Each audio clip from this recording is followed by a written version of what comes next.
Hello Dabblers of the Internet, today I am proudly bringing you a battle report for Kings of War.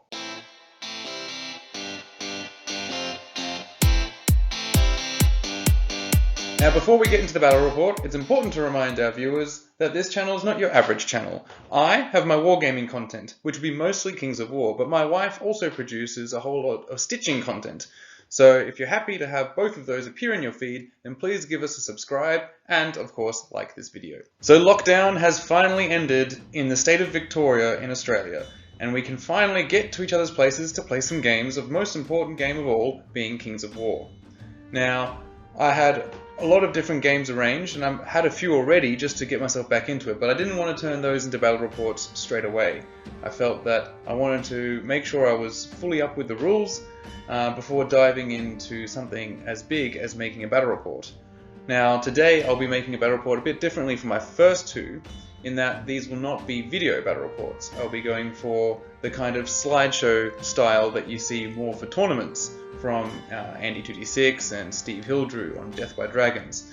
And so my plan is to practice this for an upcoming tournament so that I can get an idea of, what is the minimum number of pictures that's required, and then also trying to use your brain and your memory to recall what's going on instead of just putting the videos together in an editing kind of way. So here is my attempt. Now my victim for today with this kind of battle report is Andrew Goodman, who I have not played before, but I've seen at various tournaments when we were allowed to have them at the start of 2021. And he is bringing on his Abyssal Dwarfs to go against my Forces of the Abyss, of which my viewers should be quite familiar with. And so this game will be 2,300 points. So for my army, we have the Forces of the Abyss, 2,300 points, and I have gone for quite a interesting mix of units that I've all used before, but some that are new. So I've got 2 regiments of Abyssal Guard. I love them. They're tough for a small regiment. They're hard to remove. Then I have my big slab of Abyssal Ghouls as a horde, which are just, the meat shield. They just take the hits. Then I have 3 regiments of Flame Bearers. Now this is not very nice, obviously. These are very shooty units, and having 3 of them is just a bit on the nose. But I have to say that having 3 just brings some consistency into what you can remove in any given ranged phase. Then I have 1 horde of Tortured Souls with the Pipes of Terror to give them a little bit extra brutal, a bit of a punch. These Tortured Souls are great. They do really well in this game, and overall I always like using them because thanks to being fearless, they're just harder to remove than your opponent might think, and with their life leech means that they'll get their health back gradually over the course of the game. Another unit that I really like is my regiment of Abyssal Horsemen, obviously with this Sir Jesse's Boots of Striding just to help mitigate any of the terrain that might come across their charges.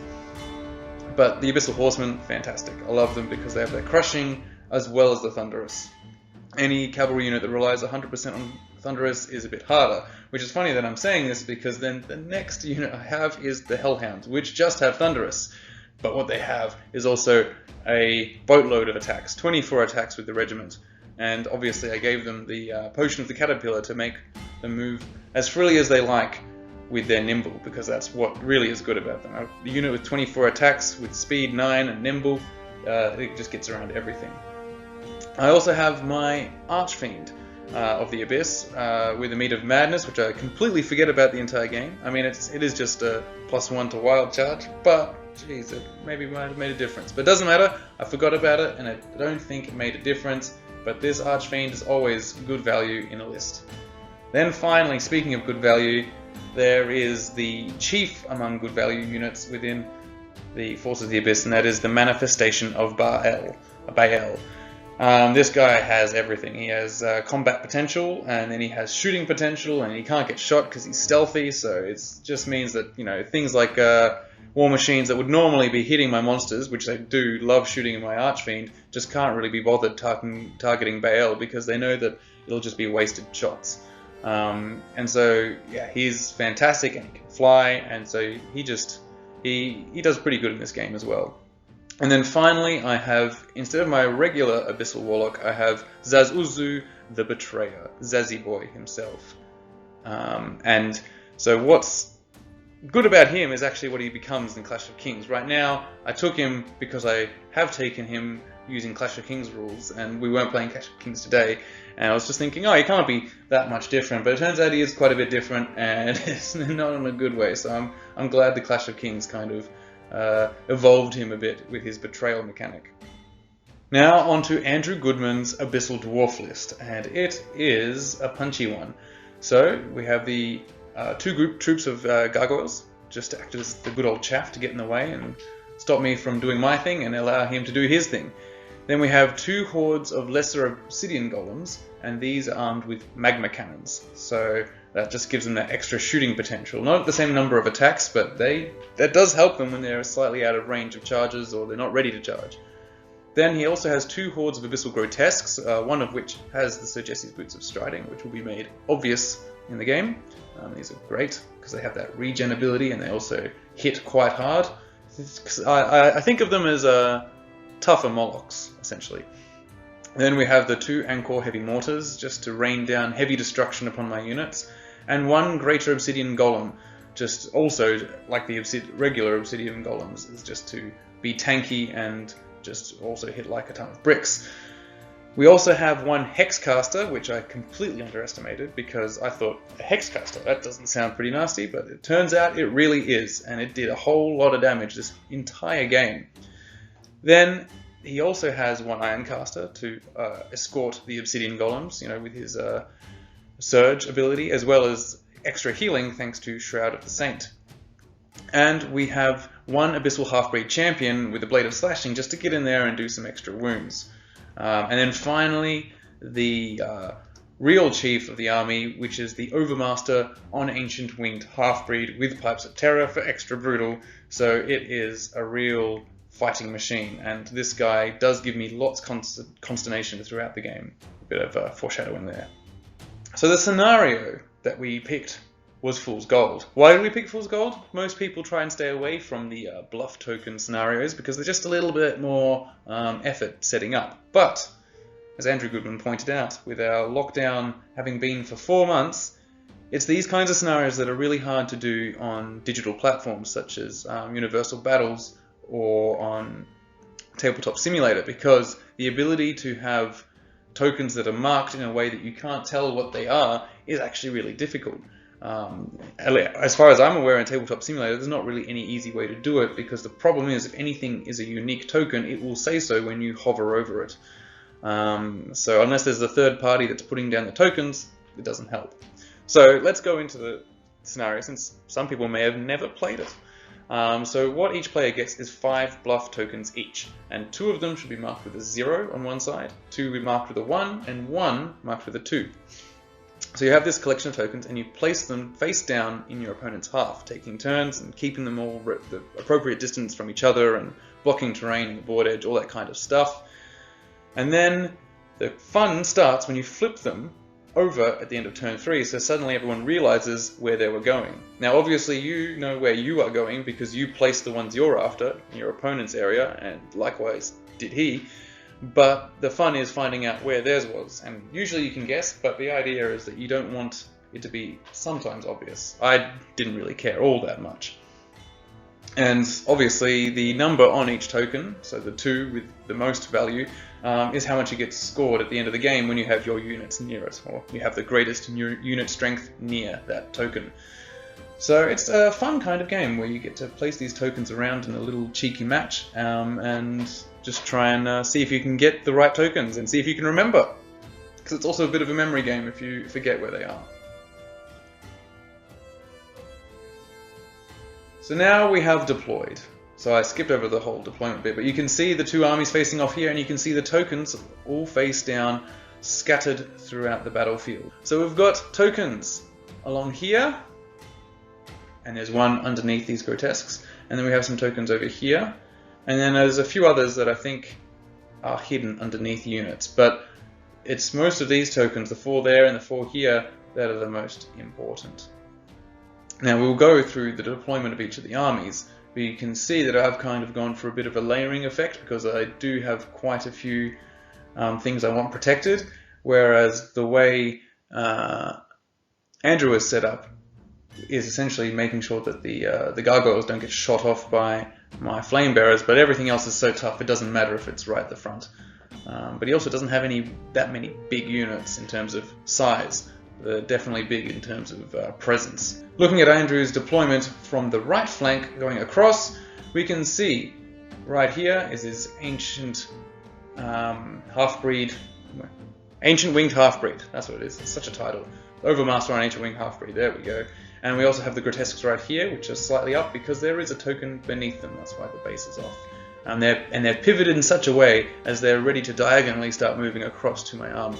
We also have in between the gargoyles and the grotesques, we have the Abyssal Half-Breed Champion, ready to deal some damage. And then here, obscured by the trees, right next to the gargoyles, is the Hexcaster, which will plague me with so many problems. Then next to the Hexcaster is the Greater Obsidian Golem, ready to stomp right down the middle and also cause a traffic jam. Moving towards the middle of the battlefield, we have the other unit of grotesques. These ones do not have Sir Jesse's boosted striding, so the previous ones do.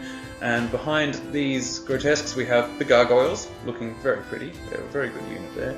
And we have behind these two, right at the back, we have the mortars, ready to rain down destruction on anything that's in line of sight.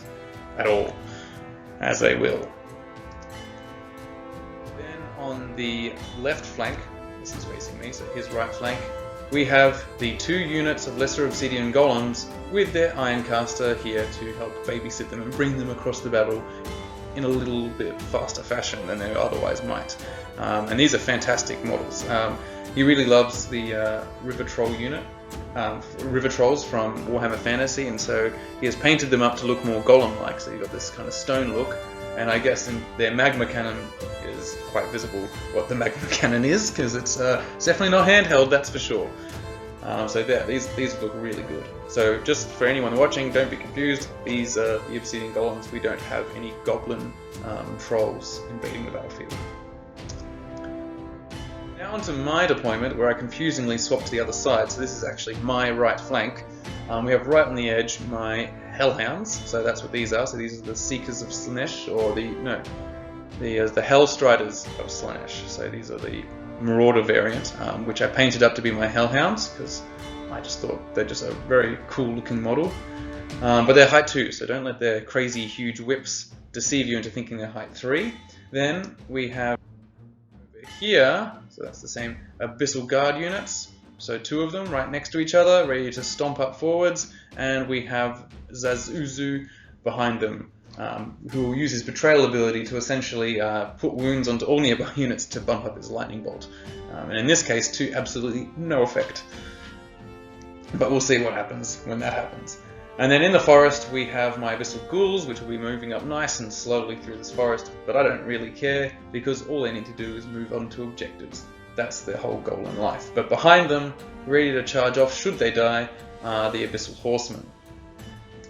In the forest as well, which is bad, shouldn't have done that, as we'll find out in the first turn. We have here the off-screen, I should have pointed them out before, but we have the Flamebearer unit, 1 regiment, and then we have my horde of tortured souls, looking pretty tortured, I'm very happy with them, and behind them I have my Archfiend, which has been positioned just so behind the blocking terrain right in the middle of the board, so that not 2 of the mortars have line of sight on him. So 1 can, and they will try and shoot at him, but not both, because I don't want to find out how much damage they can do to my Archfiend in 1 turn when they can both fire at him. Then I have my 2 other units of Flamebearers sitting over here, facing off against essentially the Grotesques and the Obsidian Golems on the other side. And finally, on the very right, we have the Manifestation of Baal. And it doesn't really matter where he goes, because he's speed 10 flying nimble, so he could just get anywhere he needs to. And he has lightning bolts, so even if he's still far away from a combat, as long as he gets within that golden 24 inches, he can zap them to his heart's content. So to begin with, obviously movement phase, we have his Overmaster on Winged Abyssal Half-Breed coming up right here. So it's essentially moved up and turned to face right down the whole battlefield. Classic move. So as my units would move up, they'll be exposing their flanks to this horrifying beast. The grotesques have moved up with the gargoyles still staying close behind. And this is also showing what you couldn't see before, which was the half-breed champion now moving up also, ready to sprint off in any direction because he's an individual, so he can charge 360 degrees any time of the day. Moving up in the center, like I said he would, the Greater Obsidian Golem is now marching down and he's on top of that objective there, or potential, the bluff token, and the Hexcaster has gone to the forest where he will stay for the majority of the game and just cause me a whole lot of consternation. The grotesques have begun to move to one side of this blocking piece of terrain, so they're actually moving to where all my flame bearers and manifestation of Baal is, or are, and we also have the gargoyles just staying behind them so that they don't get shot.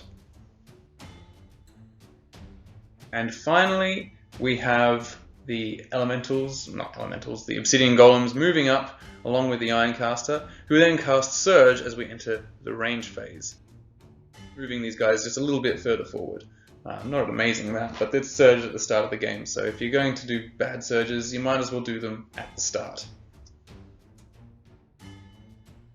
Now it comes to the Hexcast. No, this is not the Hexcasting. Oh, this is the first Mortar. So this has been firing and it got 2 hits. So normally I won't be taking many pictures of dice, but this was just, it was a nasty start to the game, a bit rude of that Mortar to hit twice onto my cavalry. So in total, with that blast, D3 plus 2, thankfully it didn't go too badly, but it was 5 wounds on my Abyssal Horsemen right out the gate. And this is where I said that getting into that forest, that was a bad idea. I should not have put them in there, because that meant that they were now in the forest and seeable by the mortars who ignore cover anyway. So if I had them just a little bit further back, out of the forest, they would have been fine, because the forest would have been completely blocking it. And so, well, you got to learn things, and 5 damage definitely helps you learn. And now I'm looking at the Hexcaster, because he is about to start his reign of terror on my army.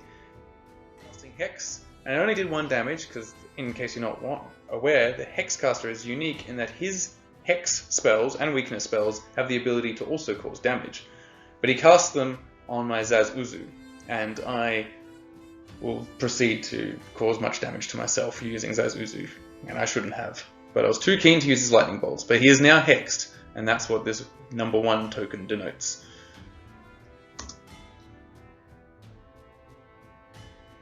Now here we can see, yes, the other mortar. So he fired with 1, and now the remaining one that did have line of sight on my Archfiend has fired off and managed to get a few wounds on him, just 2. So it could have been much worse, but that's where it starts, and I will make sure to keep him out of line of sight as much as I can, essentially just using that blocking terrain in the middle.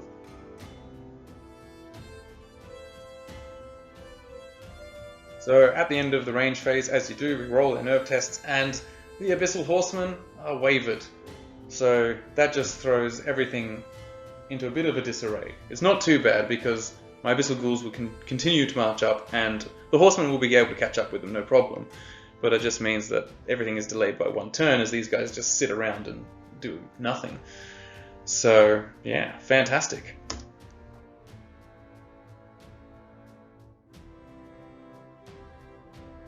So turn 1 for me sees me with a bit of regeneration at least. That's nice, but as you can see, I've also moved out of that forest, so I do not invite further destruction from the mortars. So just being a little bit sensible. And since wavering is all you can really do is move backwards or pivot a bit, I thought moving backwards will work out the best. Then looking at the rest of the battlefield, so it's a bit harder to take pictures when you yourself are moving all the models. So I moved all my models and then I took a picture. So it's pretty easy to see that everything just moved up. So you can see that faint line there, essentially where the back of the Archfiend is. That was the deployment lines. Everything is literally just moved up, and in this case for the Flame Bearers to get range, and for everything else to start moving towards the tokens.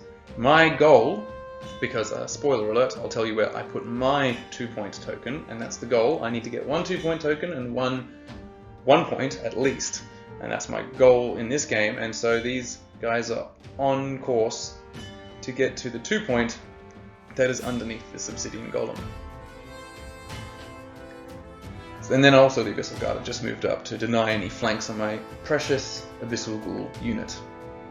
And as I found out, the Hex also means if you want to cast, you can't move. And stupidly I thought, I want to cast with Zazuzu, so I did not move. What I should have done is not worried about it and just moved, and then hope I can cast later in the game when he would be still alive. And also the Abyssal Horsemen, not the Abyssal, the Hellhounds, have just moved up behind. Not really sure what I'm doing with them right now, especially that we've got this obstacle right here, which renders their Pathfinder from MacLeod's potion useless. But I have a feeling I'll just need them in the back, because there's a lot of punchy stuff here, and these things won't be able to take it all. And what is not so clear is my Tortured Souls have moved right up here, trying to get an angle on the rest of the units on his flank, to just keep them in check, just like he's got his Overmaster over here keeping me in check. And Baal is also ready. So my units for ranged are all focusing on this unit of Grotesques, because I see that as quite the danger. I've got these two Obsidian Golems units, which I can't really do anything about. I look at those and I think that they're just a inevitable hammer that will just swing into my army. I don't have enough crushing strength throughout my army outside of just some of my monsters to deal with them, and the shooting definitely won't do it. So I think that getting rid of the slightly squishier Grotesques is a better call than trying to get rid of the fearless Obsidian Golems that can get healed by the Ironcaster. So that is my goal, is to shoot the squishier stuff and then hope that by doing that I'll have enough supremacy of the battlefield to keep going. So that's the plan going forward. Now this is just showing my stupidity. So you can see that these dice, these red ones, I will use as wound counters when things are relatively low amounts of wounds. And so I did use Zazuzu's Betrayer ability and put 1 damage on my Abyssal Guard, and over here on the Abyssal Horse, and essentially anything that could regenerate, I put damage on because it's like, it'll be fine. And then I cast my crazy lightning bolt, of which I think two of the 8 hit. Fantastic. I think it's damage. So in the end, 2 damaged onto what was the Grotesques over there, and for my troubles, he then takes 4 wounds on top of the one he already had from being hexed.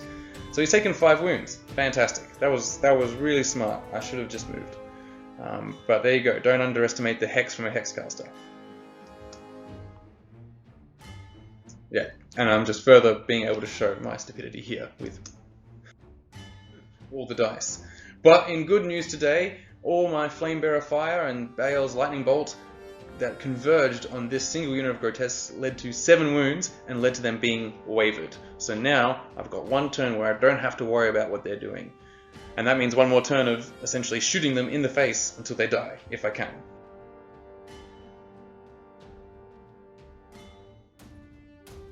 So the movement begins with the Abyssal Dwarfs, and everything's just getting a little bit closer, especially to my Flame Bearers. So we have the Gargoyles coming right in, essentially trying to stop the fire hitting on his Grotesques, and also to, I think, preempt a charge later if they survive. And then, as implacable as they always are, the Obsidian Golems trudge on downwards towards my Flame Bearers. Baal sitting here is definitely thinking about fleeing the situation because he is getting into charge range, and Andrew kindly pointed out that the Obsidian Golems have height 4, not height 3. So Baal is definitely visible. Although he would be visible anyway because his massive wings give him height 4 anyway. So I don't know what I was thinking, but he's getting out of there. Baal is flapping away. And in case you didn't know, the Ironcaster has just moved up behind there. And then on this side, their regeneration has pulled through and they've moved just back a little bit because they don't want to get shot at too much more. But I can move. I'll be able to get in range if I can and keep shooting. But their regen has got them 2 wounds back.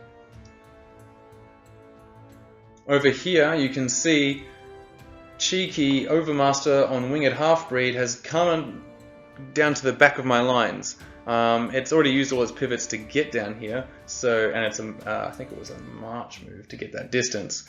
Oh, at the double move. So it can't pivot around to do a charge. Oh, so it can charge next turn, so it will be spending one turn kind of repivoting itself, but it's now in the back, and I am concerned.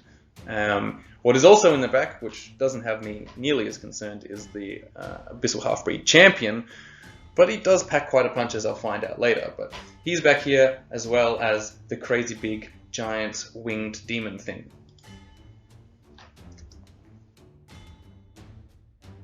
So zooming out, we can now see the rest of the battlefield, and the Obsidian Golem has moved up a little bit further, now in the forest, and the Hexcaster has just moved around in the forest just so it can get better targets. The Grotesques have pivoted around, and the Gargoyles are ready to come in wherever they need to be. This also allows you to appreciate all this stuff that's going on behind my lines that I am really concerned about, along with Zazuzu still being hurt. It pains me much. So this is showing a surge, another relatively small surge, but pushing the golems onto the hill. Over here, the Hexcaster once again targets my Zazzy boy and hits him with quite a few wounds, so 2 more on top of it, which is essentially the maximum I think that Hex can get. So fantastic, poor Zaz. And then we start getting damage over here on my Flame Bearers, and this is from the Magma Cannons. So the Magma Cannons shooting into my Flame Bearers, and they don't have great nerve. We find they get wavered from that 8 damage, which I think is pretty good. They could have just disappeared entirely, so at least their regen's going to kick in a bit, and they might get another chance to shoot. Who knows? Now over here, this crater, this cartoon crater, denotes the fact that while the Flame Bearers only wavered, Zazuzu couldn't have any more and decided to vacate the battlefield, leaving a smoking crater where that Hex destroyed him. So my Spellcaster essentially did no damage to the enemy and a whole bunch to me. So that's fantastic. But yes, the good news is in Clash of Kings he gets remarkably better.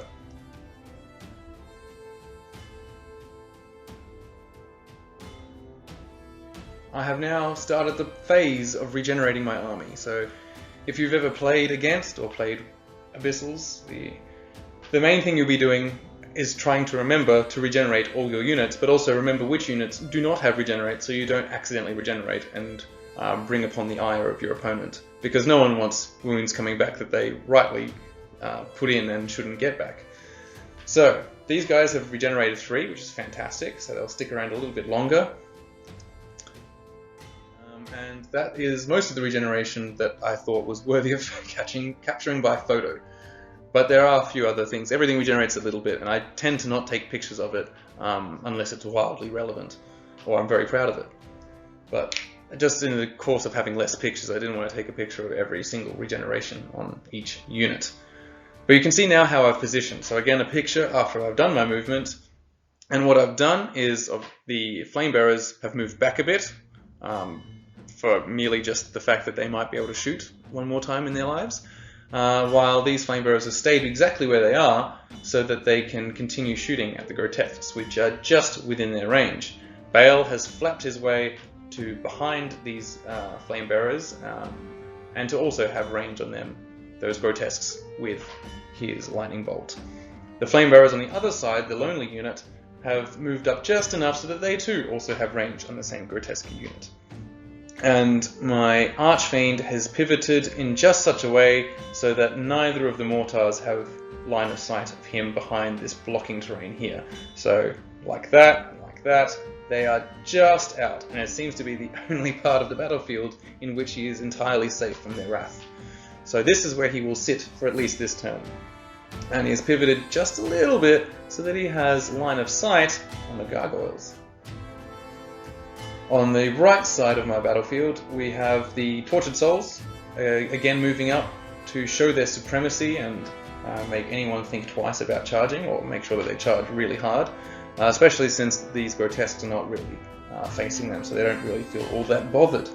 The Abyssal Horsemen have now started moving through this forest in the direction of where the fights are most likely to be, and the Abyssal Guard have just moved on up, just to start keeping a protection on the Abyssal Ghouls, who are keeping that bluff token in sight.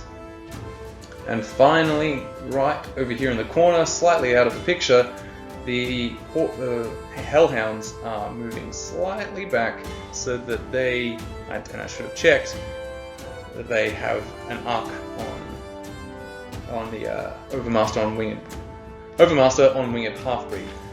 Unfortunately, they did not, and I should have checked, but I had moved them back anyway just so that they weren't going to be flank charged. So in that I succeeded. They are not going to get flank charged by the Half-Breed, the Overmaster on Half-Breed, but unfortunately they did not get back far enough to then put some pressure on him to move, or at least to be within my sights. So there's also lessons to learn. Make sure you take a look at your arcs. Even you think it looks right, but it's best to check, double check, triple check. Now, after all that shooting again with the Flame Bearers and the Baal, we get them back up to 8 wounds, so putting the pressure back on, and this token here was to denote once again that they are wavered. So these poor guys are just going through cycles of being wavered. This smudge on the ground is denoting the fact that my fireball was immensely successful against the gargoyles, although to be truthful it doesn't take any kind of successful fireball to get rid of gargoyles anyway. But in this case I did do a lot of damage, and I was very proud of my Archfiend for contributing to the battle in which he hasn't done so far, apart from attracting the firepower of the mortars.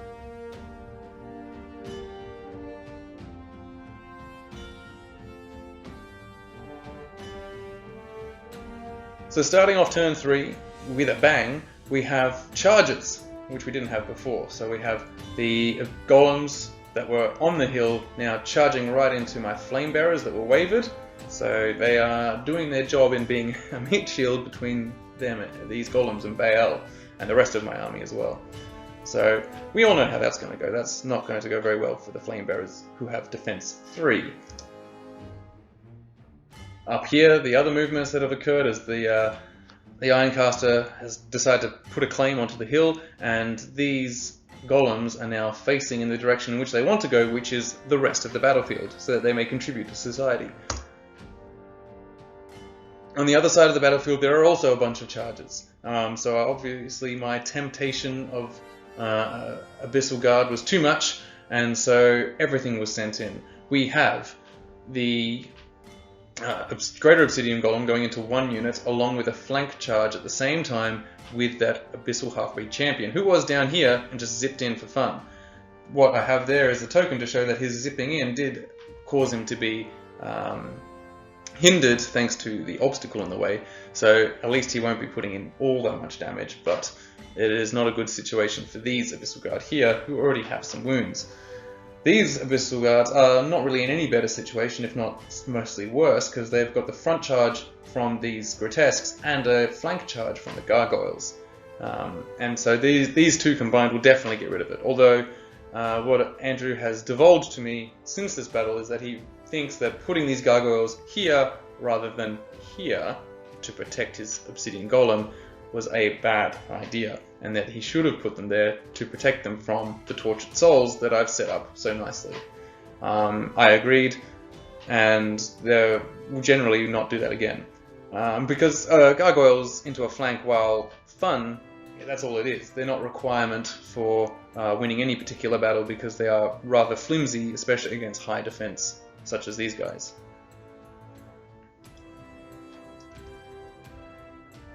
And then moving backwards, we can see that the Overmaster has just repositioned slightly and is not bothered whatsoever, because I did not check my arcs and I am ever so slightly out. So if I had just pivoted so in a way that I could catch a corner of him, then he would have had to do something a bit more drastic. But in this case, he can set up the perfect rear charges on any unit that should remain alive. Wonderful. Just wonderful.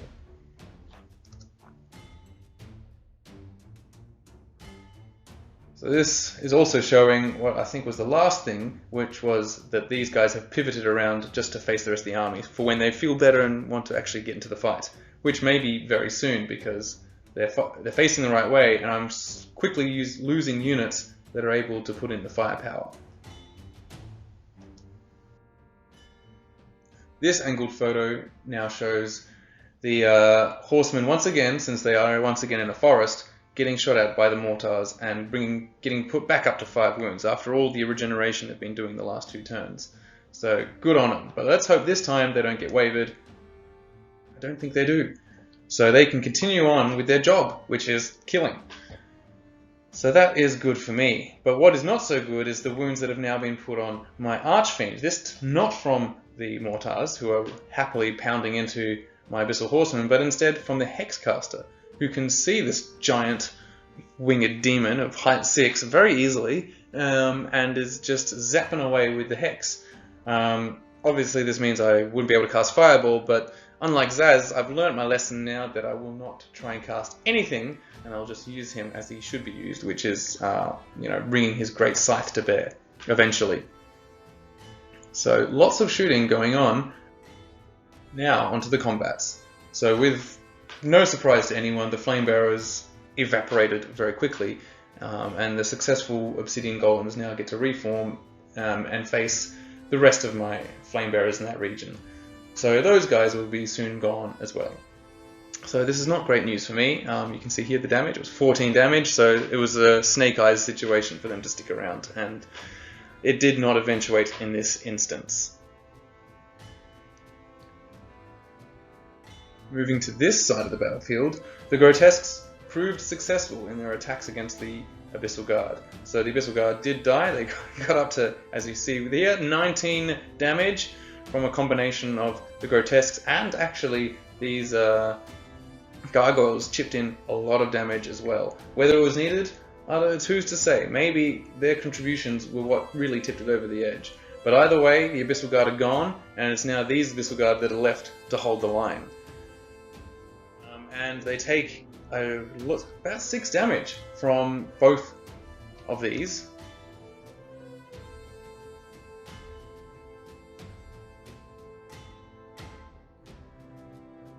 So here is a very complicated situation which I did not begin the turn with the intention of doing. It was only when I was just about to figure out what kind of countercharges I wanted to do when I realized that I could do something that I never thought I was capable of doing, and that is called the Corkscrew Charge. So these Abyssal Guard were obviously originally in combat to the front of this Greater Obsidian Golem. However, them being a regiment base, and also these guys and these guys being in their line of sight, I realized that I had the capability of doing what would be a charge. Well, in this case I did a counter charge here, but it's this corkscrew kind of charge where I get to flip around, and now I'm hitting this Abyssal Half-Breed Champion. I chose the Abyssal Half-Breed Champion over the Grotesques because I need to get rid of this source of inspiring. He is the only source of inspiring in this whole area, and these guys only have 12 attacks. So even though 24 attacks hitting on 3s might be pretty good for these, I wanted to start hitting this. Perhaps I should have done against the Grotesques in this case, but I think I did the right call.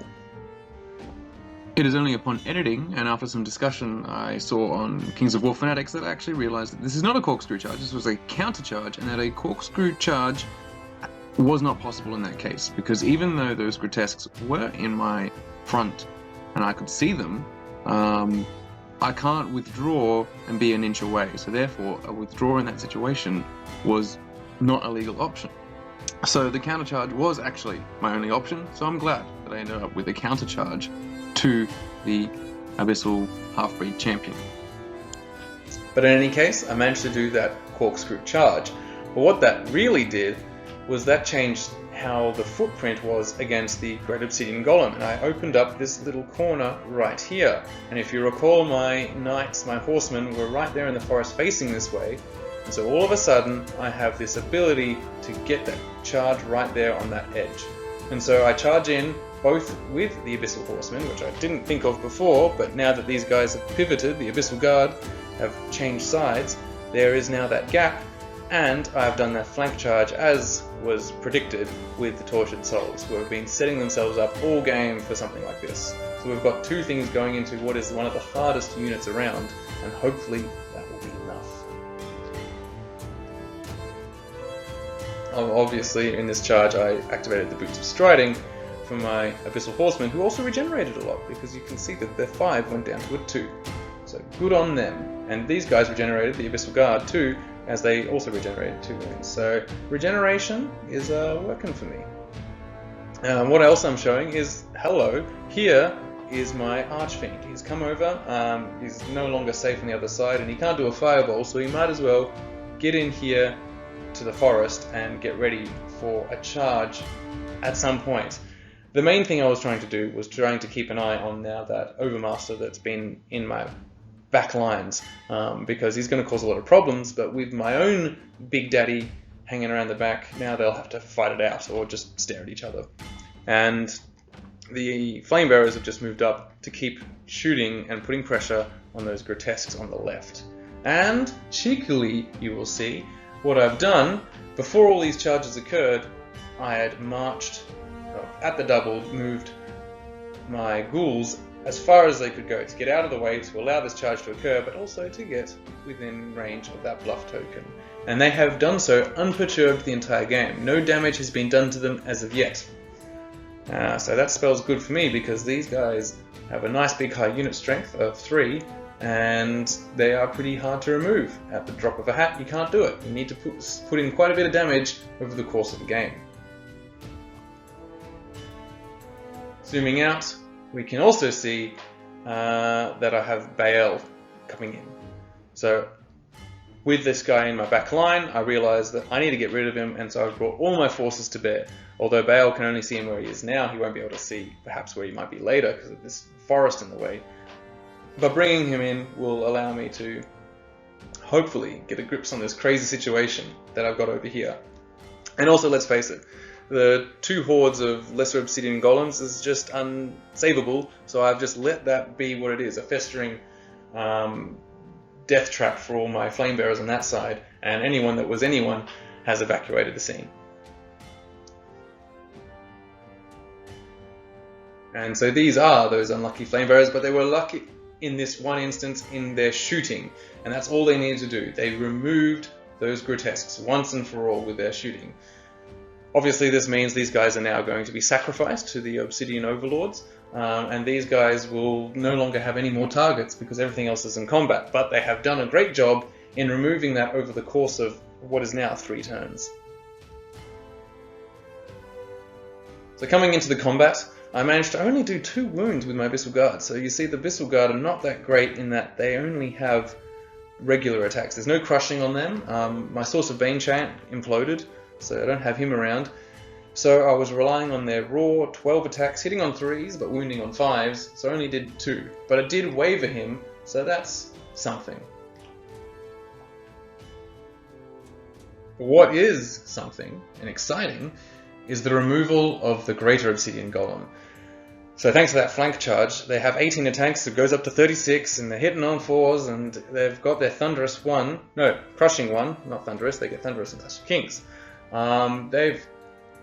They just managed to get through that defense 6 just enough, along with the Abyssal Horseman in the front, so that we could get rid of him in one go. So, what does that mean? Well, I can now move the Abyssal Horseman to face the Overmaster in my back.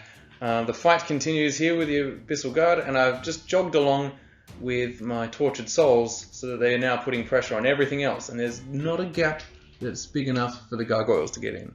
So that is my plan with the repositionings there. And so ends my turn.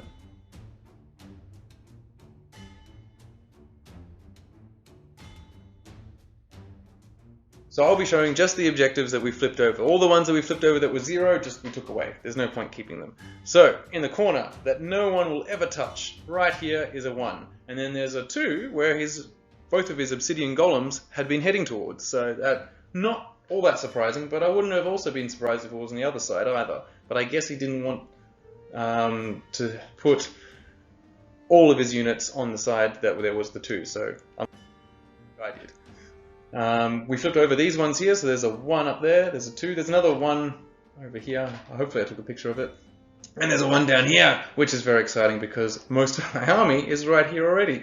So as it stands, I have this 2 and this 1, and I'm a happy man already because that's 3 points I already have, as long as I can keep them.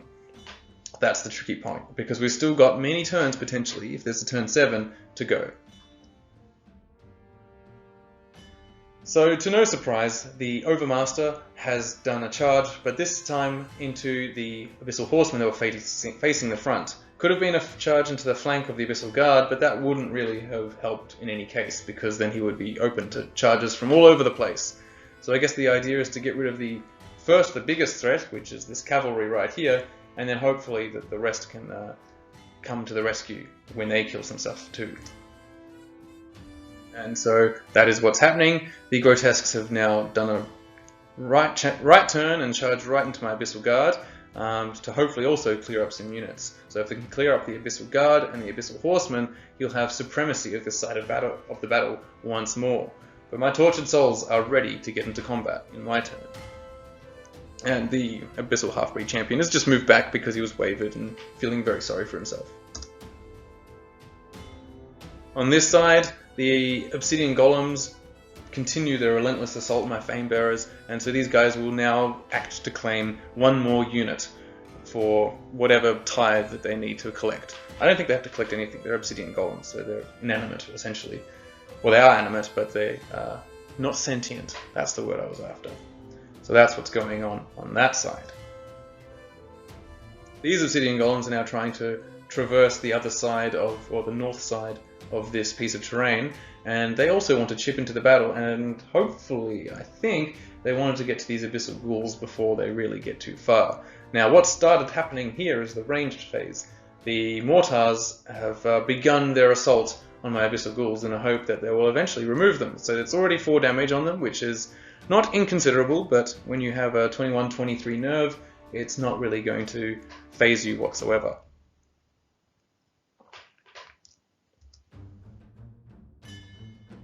Moving into the combats, the Flame Bearers have perished. And I, for one, am thankful for their service because they did shoot those Grotesques off, and then they acted to slow down the Obsidian Golem tide.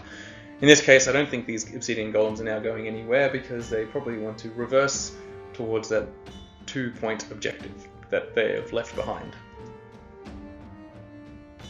On this side, also to no one's surprise, the Abyssal Guard have died to the Grotesque onslaught. And so the Grotesques are quite happy in that they only have 1 wound on them now, thanks to lots of regeneration over the course of the game, and so they're looking for their next supper. Over here though, as is the way with lots of these monsters, and as you can see he is slightly hindered there, so he did do a hindered charge. He only did 6 wounds, well not 6 wounds because I think they only had 2 in the end, so he did 4 wounds onto the Abyssal Horsemen, putting them up to 6, which is not quite enough to reliably get rid of them, especially within the inspiring range of my own big guy.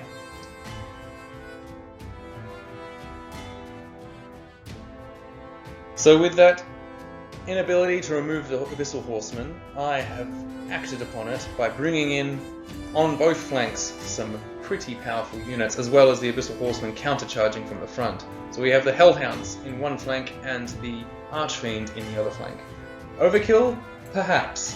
But when I've come to trying to split things up and try and kill other things, I could have, for instance, charged the Gargoyles for no real reason, or flank charge the Grotesques, but I felt I had to remove this big nasty monster, because if he didn't, he would get a chance to keep crushing things, because I think he has Fury. If he doesn't, I think he has Fury. In any case, I needed to kill him. And then on this side, I have charged in with my Tortured Souls, not really expecting them to remove the Grotesques, because they do only hit on 4s, but at least they will hopefully start chipping away and eventually overcome their regeneration capabilities. And once I've finished over here, then I can move on to the Grotesques and kill them too, hopefully. You can also see in the background that I have started moving my Abyssal Ghoul Horde into the forest. So they have decided that they want nothing to do with this mortar attack, and so getting into the forest seems like the best way to not receive any more mortars. And the Flame Bearers, I started moving up because I thought I should just try and start shooting the artillery.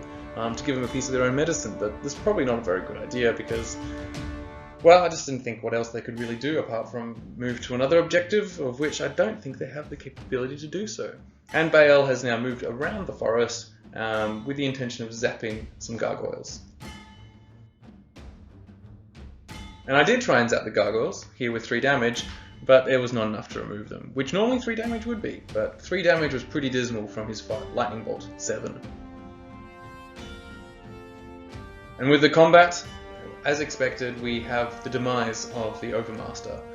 And so my cavalry units have all faced towards the grotesques, just to see what the Tortured Souls will do, and if they don't kill them, well, we have Hellhounds, we have Abyssal Horsemen, and we still have my Archfiend as well. So there's a lot ready to take the place of the Tortured Souls, should they fail. And the Tortured Souls don't do great. As you can see, there's only 4 wounds on top of the 1 that they already had. So that's not very surprising. They hit on 4s, there's 18 attacks, so half of those will get through. And then they're wounding with with their crushing 1, so they get it down to 4s again, so it's 4 or 5 wounds on average against such a target. So that's okay, it was fine, it's there to hold them up.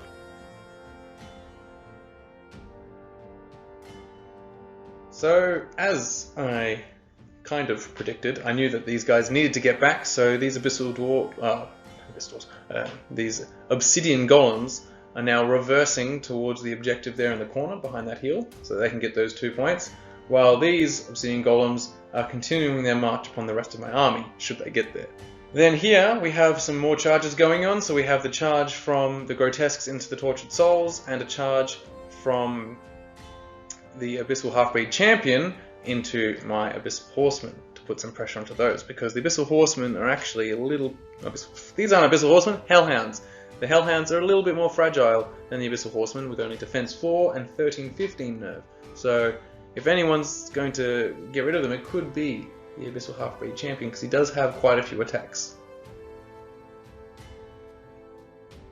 This just shows that they regenerated a little bit, which just annoys me, but good on them. And these gargoyles have moved over here and also regenerated. Now onto the shooting phase, we have the magma cannons doing a nice bit of number on my flame bearers. No flame bearer seems to be immune from the attacks from these obsidian golems. All 3 units have now been touched, and these guys have received 5 points of damage. Which is good for them. And what this is also showing now the Mortars continuing their rain of fire on the Abyssal Horsemen, getting them up to 9 points of damage, which is now putting them in a bit of a danger zone. And then the Hexcaster added 1 more point of damage onto that by also shooting at these Abyssal Horsemen, putting them up to 10 wounds. And so this I really thought was the end. But they stuck around. And so too did the Flame Bearers. However, the golems get even closer with a cheeky surge from the Ironcaster. This blurry action shot denotes that actually no, my Abyssal Horsemen weren't great, they died. So that was what it took, 10. It means that they have, with plus the shattering, so it's 10 damage plus shattering is 11, so it's a roll of a 5 to get rid of them. 5 twice, not that hard to do. And so they were gone. So I lost the Abyssal Horsemen from my army now, but I still have plenty of units over here, especially the Abyssal Ghouls doing absolutely nothing but everything. The Hellhounds do take quite a beating, 4 damage from this guy who has 6 attacks, which is very impressive damage output from such a small individual, but they continue to stick around. They are fine, these Hellhounds. And my Tortured Souls take 6 points of damage from the Grotesques, which I think is quite good, because they've only got Defense 4. So I think that's perfectly fine when they're, dash 17, they're fearless. So they will be able to hit back and with their Life Leech get some of their health back.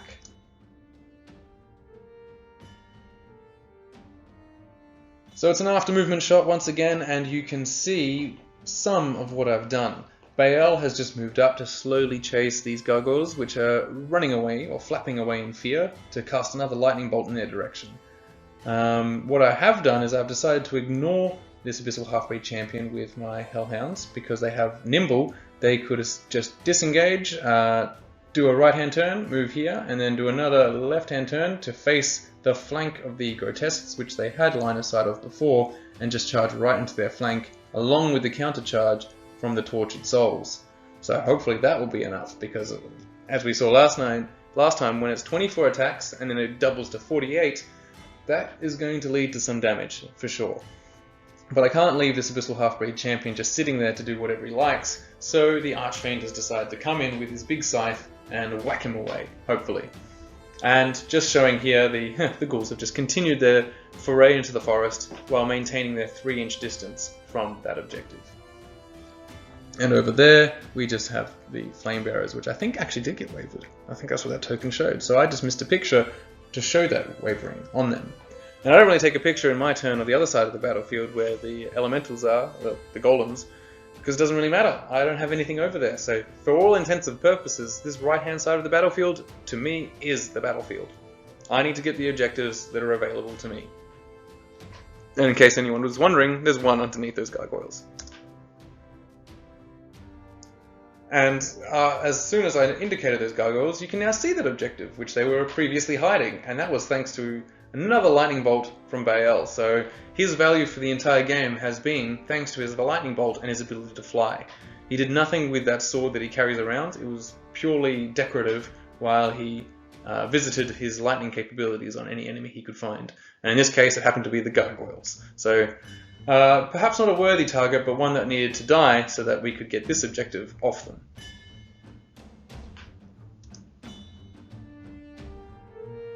So with all the shooting done, we've gone into combat, and the first one to perish was the Abyssal Half-Breed champion to the ludicrously high crushing strength of my Archfiend. So no surprises there that he managed to do it, although sometimes I am surprised because the Archfiend and all the kinds of monsters that have less than 10 attacks can very easily what we call flub their attacks.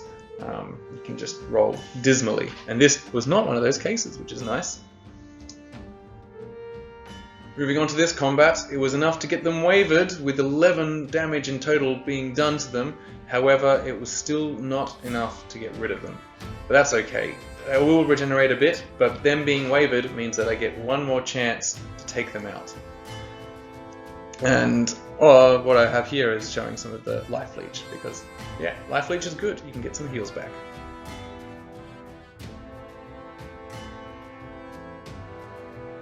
So as predicted, the regeneration is kicked in and they healed some wounds. What they did do, which I didn't predict, was that they moved back. They disengaged from the combat.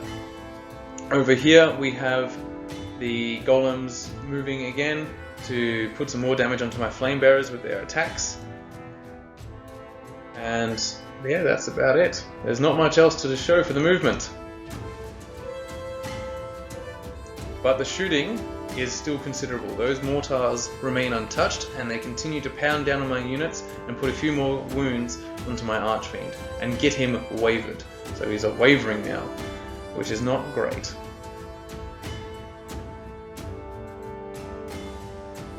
So now movement is all done. What have I done? I've moved my Manifestation of Baal onto that 1 point bluff token there to get 1 point there. I have 2 points here, and I have moved the Archfiend slowly backwards into the forest so that he may control that 1 point token right there at the edge of the forest. So right now I have 4. These Obsidian Golems will soon be moving back to hold that 1 there, and then the other Obsidian Golems hold the other 2. So right now there needs to be that other 1, but you can't get it because it's right in the corner. So what remains is to try and remove my units, at least on the 1s, so perhaps Baal or the Archfiend, so that it becomes a draw.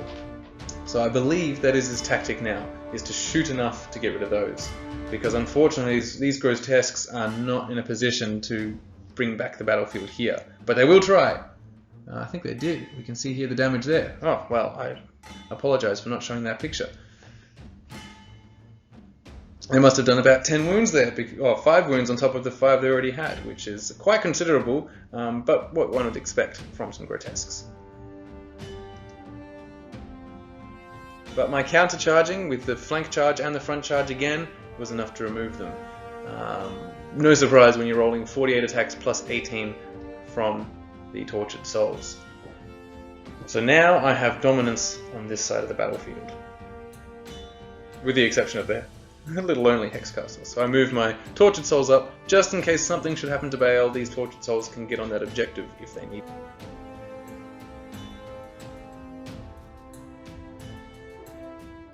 So extra shooting continues to pound down onto my flame bearers from the magma cannons of these obsidian golems, but I don't really care all that much because these flame bearers have not really got any purpose left on the battle. But if this were a tournament, then the attrition would definitely be worth going for. And it was enough to kill them. But what I'm also seeing, and in case no one noticed, is it was also enough shooting to kill my Archfiend. He has perished thanks to the shooting from those mortars. So those mortars have claimed Abyssal Horseman, the Archfiend, and put a bit of damage on some other things too, but their main two targets were swapping between the Archfiend and the Abyssal Horseman, and they have managed to claim both, therefore making their points back, I think, double or triple fold. So this was the final shot that I took for the actual game, because once I realized what I needed to do to get this one objective, all I needed to do was move these Abyssal Horsemen to that objective and end the game, holding 4 points, and Andrew has 3. And so that was it.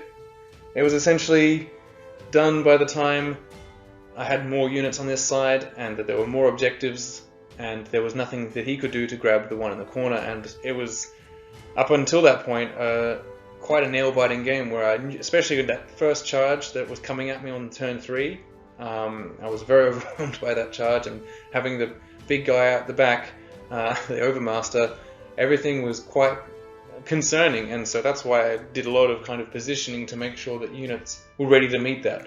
So normally the way I would play this game is I would be sending off my Archfiend one way and Bale another, far off into the distance to get killed in various isolated places where they're not being supported. But in this case, I didn't overextend with them at all. In fact, neither of them crossed the midline of the battlefield whatsoever. The only units to go across the midline were the Flame Bearers here, the Abyssal Ghouls there, and my Tortured Souls. And those two were purely happenstance. It was only the Ghouls that went over there intentionally to hold that objective. So what I have learned in this game are some interesting things about how I need to make sure why my units might be in terrain, and if they should be, because a lot of the time I was getting hit by those mortars when I didn't need to be. I could have completely removed that as a target. Surely they would shoot something else, but I think it's very important for people new to the game to know that just because you think getting into cover is a good idea, is not necessarily always the best option, especially if you're just in it, because then you won't be receiving any cover whatsoever. Because you need to get most of the unit into cover. At the same time, it's also what I learned in this game was actually just shooting in general is from the leader point, where you measure. I know it was the line of sight comes from the leader point, but it was in this game that I hammered home how to measure it out. It never really played out that I was out of range of anything because of that shooting, but it's just, that was something I hadn't, maybe I had learned when I first started playing, and I'd forgotten over lockdowns, but I had relearned again here. But really the true lesson was holding back my flexible, powerful units such as Bale and the Archfiend, and holding them back so that they can move around and meet anything that is coming my way that would normally throw off my whole plan. Because if those guys were off, failing to kill stuff, such I could have thrown them into the Obsidian Golems, and I could have lost them there easily, because the defense 6, yes, I've got this crushing 3, but still that only gets it down to wounding on 3s. And so that's no assurance, especially when you only have 9 attacks. So that was my first plan when he was sitting over here in those Obsidian Golems, but when I realized that they had all that heal, I just thought there's no point trying to kill them. I should just let them take that whole half and focus all my attacks and firepower and all that kind of stuff to getting dominance over the right half of the battlefield for me. It would have been nice if I had something to deal with these war machines, and perhaps I should have sent Bale out that way to kill them, but the problem was that there was a bit of a killing field on the way there, because they were just sitting right there in the open, that anyone who would fly would spend one turn, I guess, being exposed. And Bale's probably the best to deal with that because he has stealthy, so that would cause them to hit on 6s, and if I get within 12 then they can't shoot at him at all because of that indirect fire. However, I just didn't want to throw him away quite like that because, like I said, I'd been learning the lesson over many games that I throw away my valuable units too easily, and so I needed to hold them back. The only thing perhaps didn't work out so well was maybe the way I was using my Abyssal Guard, moving them right up, but I felt like I had to because I needed to move my Abyssal Ghouls onto the objective, and so they needed to just sit there and, you know, cover the flank of the Ghouls the whole time they were moving up. So I'm not sure what else I could have done differently, but it would have been good to perhaps say sit behind this obstacle that was conveniently there so that they would cause a hindered charge for anyone coming in. They probably would have survived a bit more, but at the same time, is it worth just sitting behind that when really the aim of the game is to get to the different objectives? I don't know. But I definitely didn't want to flank charge on my Ghouls, whose sole purpose was to march up to that one token I knew that was there. And so that's kind of the fun thing about these bluff scenarios. There's 2 of them where you have the bluff tokens, is that you knowing where the other one, your most prized one is, means that you can kind of set up your game plan with that in mind. And with objectives in general, you always want to set up your army with getting to one or more of those objectives in mind, because there's definitely been my early games when I started playing, I would have units that, you know, mathematically would not be able to reach certain objectives, even though I didn't really think about it at all. So you've got to think of that, about that kind of movement path there. You know, what's in the way and what would slow you down. Like blocking terrain, you'd never want to move up and clip the blocking terrain where you have to spend a turn trying to just, you know, avoid it before you can move on again. So you always want to make sure that any of those prized objectives that you've got in mind, you've got that unit and you know its exact path to get there. What you can't control, of course, is the enemy getting in the way and all that kind of stuff, but it just so happened that my Abyssal Ghouls did not get into a single combat and made it all the way to the objective that they needed to. And so once you have the main objective that you want to grab, then it's a bit easier to then start concentrating on getting the other ones. And obviously Andrew had this in mind too. He had his Obsidian Golems aimed right at his 2-point objective, and he got that, so he didn't have to worry about getting any more of those. But I guess the whole problem was then that there was nothing else.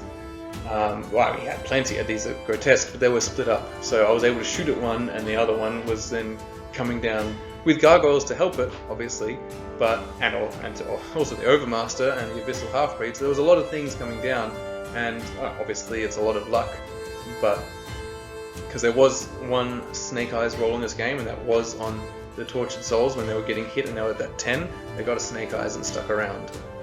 So that was one situation where I was very, very lucky that they didn't just die.